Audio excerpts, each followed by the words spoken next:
السلام علیکم ناظرین، میں ہوں آپ کا میزبان Sajid Mahmood, scientific officer central cotton research institute Multan. آج ہم اپنے کاشتکار بھائیوں کو کپاس کے پھل کو کیڑے سے بچاؤ کے لیے مناسب حکمت عملی سے متعلق معلومات دیں گے۔ ہمارے ساتھ senior scientific officer doctor Fayyaz Ahmed موجود ہیں، جو کہ central cotton research institute Multan کے شعبہ plant physiology and chemistry section کے انچارج ہیں۔ بسم اللہ الرحمن الرحیم۔ السلام علیکم۔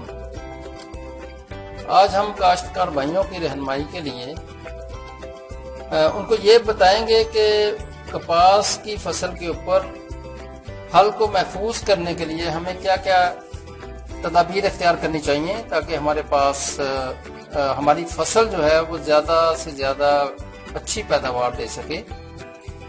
تو جیسا کہ آپ جانتے ہیں کہ اگست کے مہینے میں حبس کا موسم ہوتا ہے اور گرمی زیادہ محسوس ہوتی ہے، جس کی وجہ سے پودے کے اوپر جو پھل لگتا ہے وہ زیادہ گرنا شروع ہو جاتا ہے، اور اگر پانی زیادہ لگا دیا جائے اس کی وجہ سے بھی کھیت کے اندر حبس بڑھ جاتا ہے، اور وہ حبس جو ہے وہ جو ٹینڈے پودے کے اوپر پھل آ رہا ہوتا ہے اس کو گرنے میں مدد دیتا ہے۔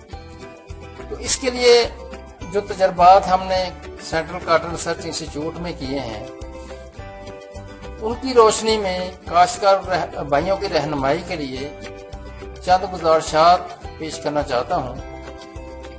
اس میں سب سے اہم یہ ہے کہ ہم اس مرحلے پر پودے کی غذائی ضروریات کا خصوصی اہتمام فرمائیں۔